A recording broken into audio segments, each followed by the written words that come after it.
Hi guys, welcome back. This is By the Book, and we are your married relationship coaches. Before we get started today, please remember to hit like, subscribe, share, comment if you have comments for our content for today. And today we're going to talk about We're going to talk about cheating. That's the our big C word. that's our topic for discussion today.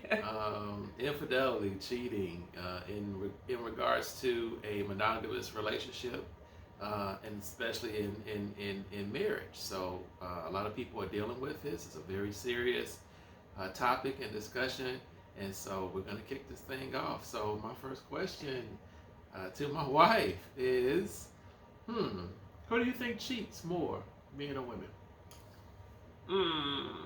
I mean, my knee-jerk reaction is to say men do. I think first we have to kind of define cheating. For me, cheating is a physical act. I mean, I feel like there are other things that other people regard as cheating, emotional cheating, things like that. I feel like it might be disrespectful, but I wouldn't consider an emotional cheat like a cheat per se. When, if that's the case, if you define it as emotional, women might cheat more. Not really sure.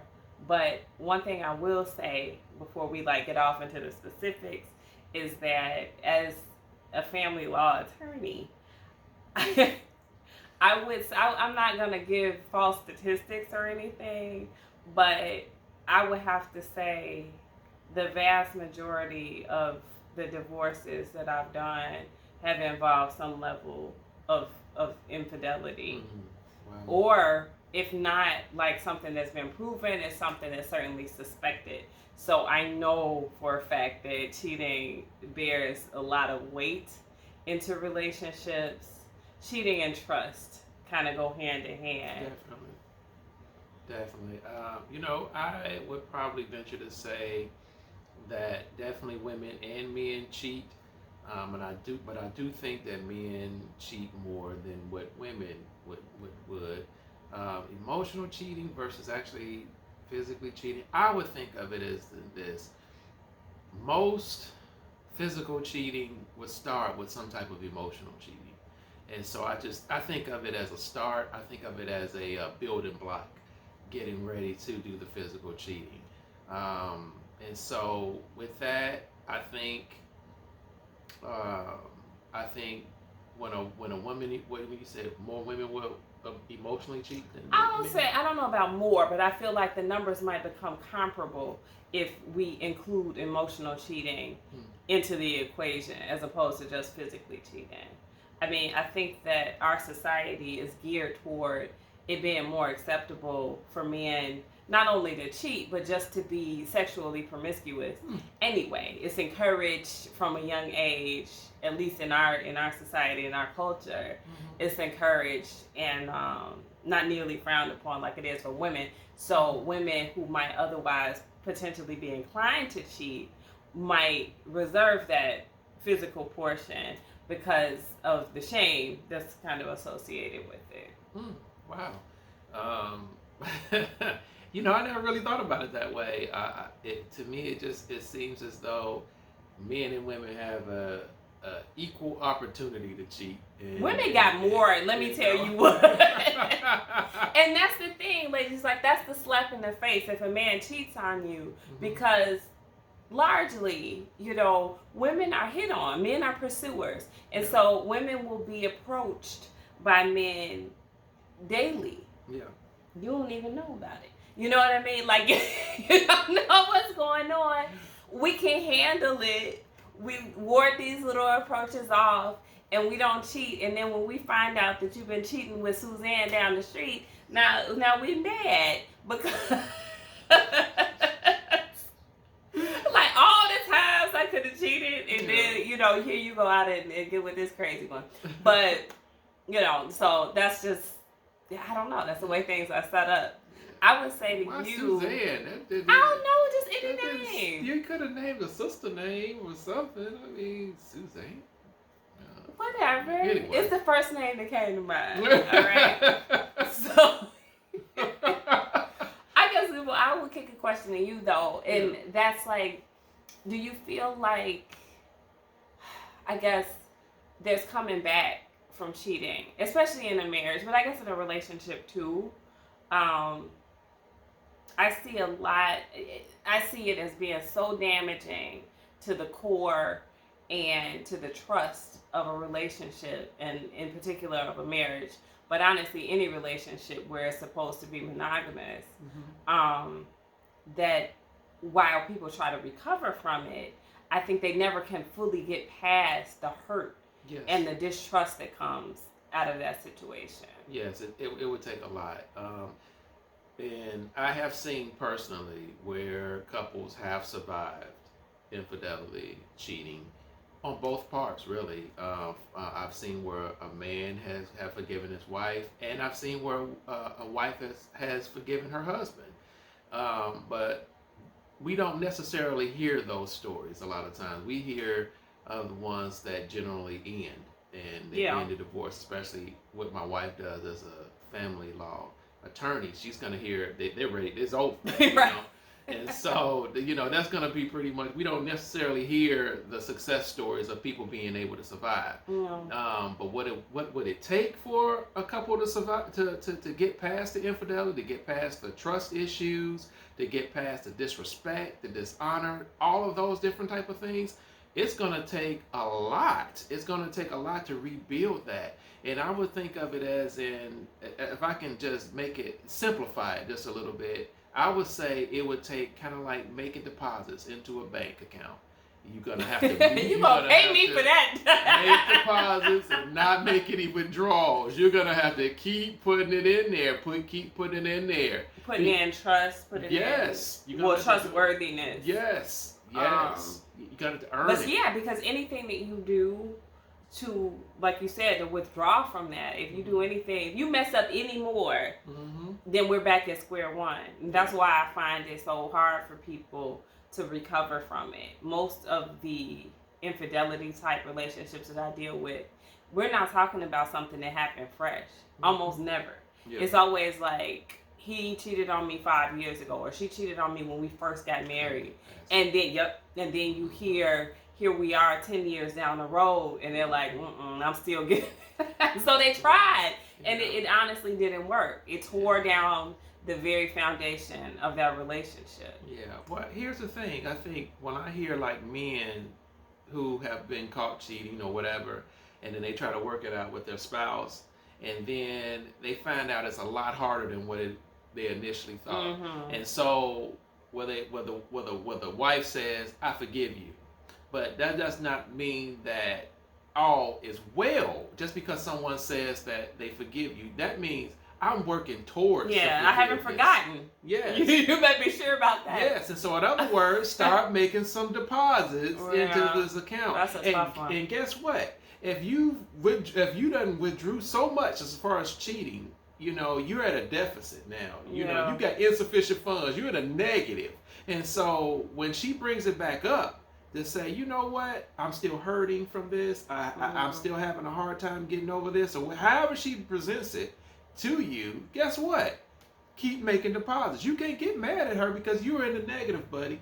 So you're going to have to keep making deposits and keep making deposits and keep making deposits. And that's hard for people too, though. Like being the cheater in that situation, you're like, how much more sorry can I be? Let's just say it was a one-time thing. They're not trying to be sneaky or anything like that. They really want that relationship to work. And the affair is continually brought up, thrown in their face. Yeah. What are you doing? There's no trust. Yes. There's every time you leave the door, she's looking at, or he's looking at his watch like, well, it should only take you 35 minutes to get down the street to the grocery store, and it should take you 15 minutes in there. You should be back, within an hour and a half. I don't want to hear any, fluctuation in that. So that's tough, though, I think, to be under that type of pressure, that's why you got to think twice before you act like that. And I guess that should be my next question to you, which is why? Why do men cheat? Why do people cheat in general? But from a male's perspective, why is it worth the risk? That is a really hard question. Okay, this is coming from a person, myself, who has been cheated on in the past. My wife would never ever do that. I knew he about to try to make me but look. in the past, past, my wife, I've been cheated on, and I've been a cheater.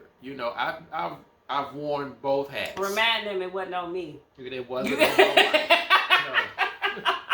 No.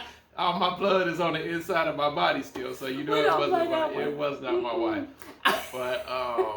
But in knowing that, and keeping that in mind, that I've worn both hats. Okay. And so I felt the hurt of being cheated on, and I have inflicted the hurt of being the cheater, And so why would a person cheat? It's a multitude of reasons why a person would cheat. Coming from the standpoint of, can I get away with it? Some people are just like that. Can I get away with it? Yeah. Some people are prone to try to get away with as much as they possibly can. Yeah, I think there's a lot of ego in that. There's a lot of ego. For men. Men want the notches on their belt. Yeah, I don't think that that's the motivation for women. Mm-hmm. I don't think that they have the ego behind the cheating. Mm-hmm. I think, and this is speculation, y'all let me know what you think. If you agree with me, let me know. Mm-hmm. But I think a lot of women cheat back.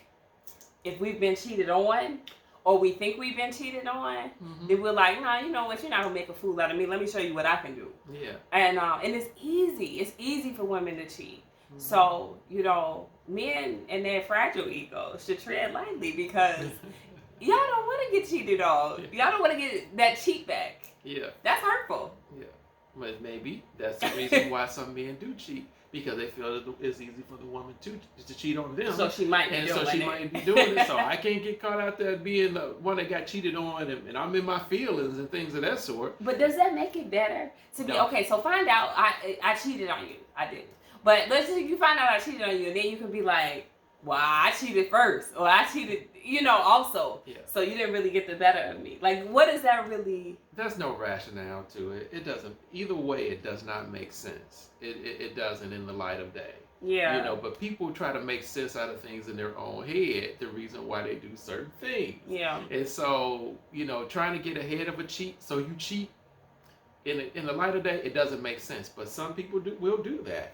Yeah, that's like a very juvenile way of cheating. I see that more in young couples, I would say, probably transitioning out of their teens into their 20s and maybe into their mid-20s or late. Mm-hmm. But so what about beyond that? Like, when you are committed to a relationship, it's not about ego or trying to make yourself look good with your boys or with your girls, if it were. Yeah. But you're in a committed relationship. You wanted the relationship to work. You've either gotten married or you're just in a serious dating relationship, and you cheat. Mm-hmm. What is that about? Besides the ego, like, what else could it be? Besides ego, besides just trying to satisfy biology. Yeah, like you had a good relationship. Something broke down. What broke down that took you to the place where you could say, you know what, I'm cheating. Yeah, I think it could be someone is feeling that they're missing something in the relationship that they have. Sexually or? Sometimes. Okay. Sometimes it could be sexually. Sometimes it could be something else. It could be something, let's just, for the sake of argument, throw out just the first thing that comes to my head. She's not cooking my omelets the way I want her to cook the omelets. And so in his mind, it could set up, you know what? I done told her about these omelets, and she's not listening to me about these omelets. Oh, wait a minute. Suzanne. I wonder, could she cook an omelet the way I'm asking her to cook the omelet? So, but that's not a metaphor, right? Like, we're talking about a literal omelet or something that's not sex. Like, you're not making an omelet a metaphor for sex, are you? No. Okay. No.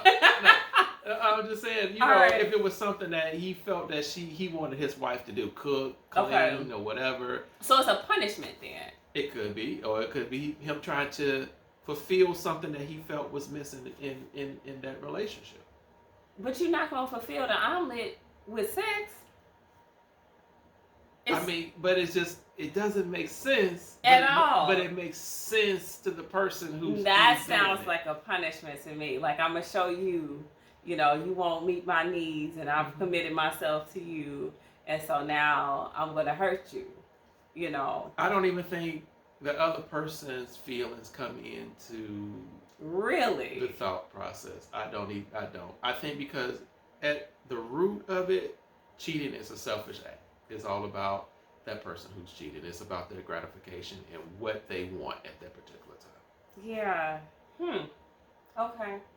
I feel like, I don't know. I don't know what, I can't get into the head of a man who cheats. I think women who cheat, I think sometimes it's that ego thing, but I think more often than not, like, they feel very neglected and mistreated by their spouse. I think they cheat sometimes to move on mentally, because a lot of times we have a very strong connection because of the physical nature of sex. And so you're used to being intimate with this man, be it your boyfriend or your husband, and there's a bond there that for you to mentally disconnect from him, you almost need to physically connect with someone else. And that can help you bridge the gap between or help put you on a bridge away from him. Like, I really need to detach myself from this person. Let me do the ultimate thing and give myself physically to someone else.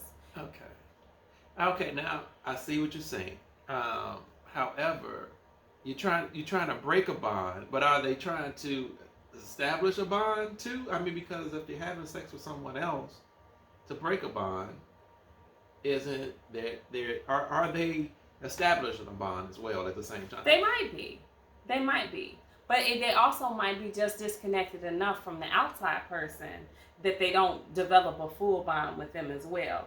And so, I mean, if you're in a marriage, you live with this person day to day, you have this really strong bond, you have this physical bond. They're getting on your last nerve because of X, Y, and Z, or they're mean or rude, disrespectful. Maybe they cheated on you. And you're like, I got to get mentally, and emotionally some separation from this person. And so they go and engage physically with somebody else. It's not the full attachment, but it lets your body and your mind know, I can separate from this man. Like, I don't have to take whatever it is that he dishes out to me. Okay. Now, will they leave him ultimately? Maybe not. But maybe they just get a little boost of confidence. Like, I can do this too. There it goes back a little bit to ego. But it's ego for themselves, not like bravado to put out there to other people. Well, I think, just like what you said, I think, the whole thing is, going back to building rationales as far as what makes sense to a person, the reason why they do certain things, and these half-truths that they cling to. I think it's all nestled into selfishness.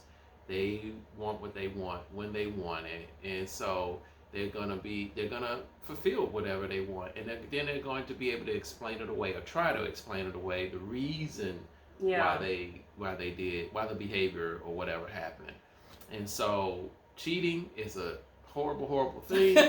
Well, I think though, I'll say to that, with the selfishness portion, I think it's a very, very simplistic breakdown in communication. Yeah. Because you'll engage in a selfish act as a man, and I'm talking about like real relationships. I'm not talking about these juvenile relationships where you're just doing stuff to be doing. I'm talking about in a marriage, in a strong, boyfriend-girlfriend relationship, whatever, where you want it to work, but you do something selfish like that. I think that comes from you feeling like the other person is selfish. Okay, so if you want to even take it back to your omelet example, they know this is important for me. This is my love language. This is something I've expressed. Yeah. I am doing X, Y, and Z for them. You think you're going above and beyond and they aren't? They're being selfish. They're withholding something. And so, in a sense, you're withholding something. And that's your fidelity. You're going to go out and cheat because they're being selfish. I'm going to be selfish. Yeah. And what that honestly is, it's a lot of hurt. It's a lot of fear attached to that, but it's also a very juvenile way to communicate with somebody. Yeah. Well, why not just break up? You don't really want to leave. But then, I mean, when you have something invested with somebody, you kind of want it to work, and you want to kind of shift and mold them just a little bit. Like, nobody's perfect, right? And I'm not saying that you would ever want to change me wholly, but there may be things about me that you feel like I can improve upon. Well, you don't want to toss me away and make a whole new person. You're like, oh, let's work on this thing. Like, you're not that good at, cooking or budgeting or, whatever it may be, and we can work together on this. Yeah. But if it's something that hurts you, that you feel like is hurtful to you, then it might make you then lash out at me. And in an indirect way, that might be cheating. Got it. That makes a lot of sense. That makes a lot of sense. And so you ask me, do I think a couple can bounce back from infidelity? You didn't answer it. Do you think a couple can bounce back from infidelity? We can't. Some